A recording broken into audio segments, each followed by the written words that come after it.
I want to talk about a movie that came out 20 years ago from Steven Spielberg. And it's funny because Steven Spielberg, the last movie he put out was that new musical based on the West Side Story movie. And I haven't seen it yet, but it's such a very different film from the one I want to talk about today, which is Minority Report.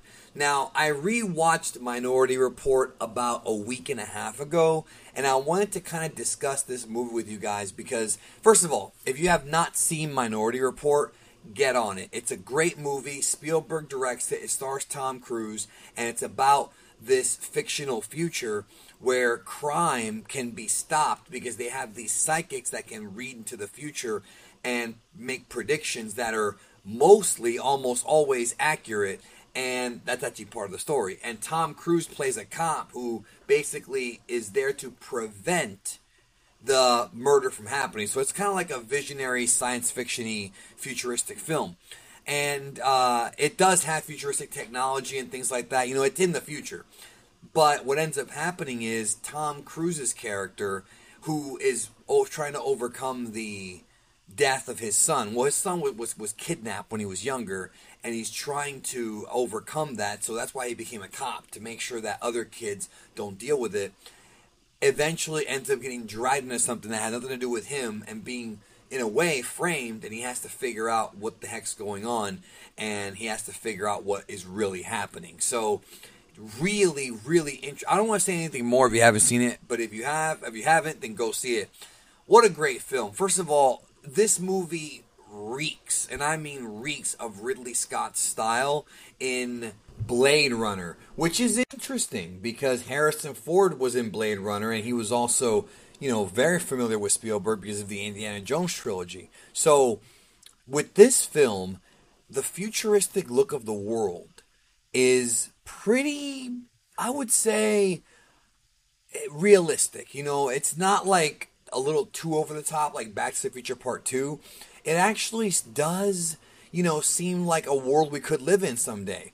Now, the idea of psychics and their, predictions, it's explained a more scientific way in the movie, but I don't think that's ever going to work for, catching criminals because, this is a big topic of discussion for the film. In the movie, what if they're wrong? It's based on, fallible humans. But what they're doing is they're trying to prevent crime, which in itself is, a noble thing. But it's just like another Spielberg movie, just like what was said in Jurassic Park. Just because you can do something doesn't mean that you should do something. And that, to me, was very thought-provoking. The movie has a lot of elements of noir filmmaking, and interestingly enough, what I think works is the acting, because Tom Cruise is amazing in this movie, the characters, as well as the kind of mystery storytelling, because you're going along, you're following these characters, and then the movie takes a weird turn, which is a good turn, and then boom, you got to figure out just what the hell's going on. And I also forgot to mention that this movie does feel a lot like Total Recall, except Total Recall was really funny and comedic and took itself pretty seriously, or didn't take itself seriously, whereas this movie definitely does. This movie is a story from beginning, middle, and end.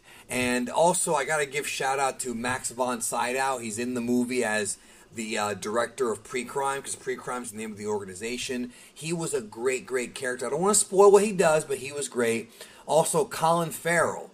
They kind of mess with you because Colin Farrell, when he's first introduced, you think that he's going to end up being an antagonist, like the rival to Tom Cruise's character, John Anderton, but it doesn't quite happen that way. Like I said, I'm trying to avoid spoilers here, but the film is very thought-provoking. And I know it might sound silly to, not spoil it because it's a 20-year-old movie, but, you gotta understand, you have to see this film if you haven't seen it. Because it's a good movie. It's a good movie. It's one of those movies that you don't want to know much going in. You want it to be a mystery because you want the payoff to matter the most.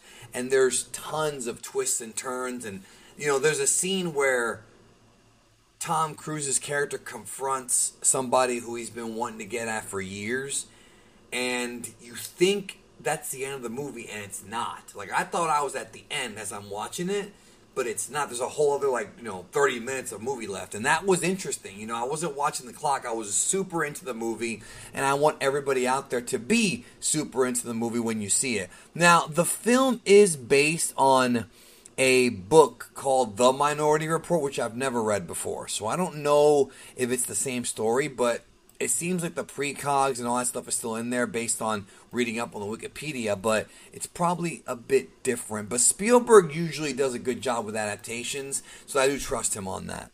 Either way, you gotta see Minority Report if you haven't seen it yet. It is a classic. It's a movie that I love, and you gotta check it out. It came out 20 years ago, and to me, the special effects still hold up. Thanks again. Let me know what you think about the film, and we'll talk soon.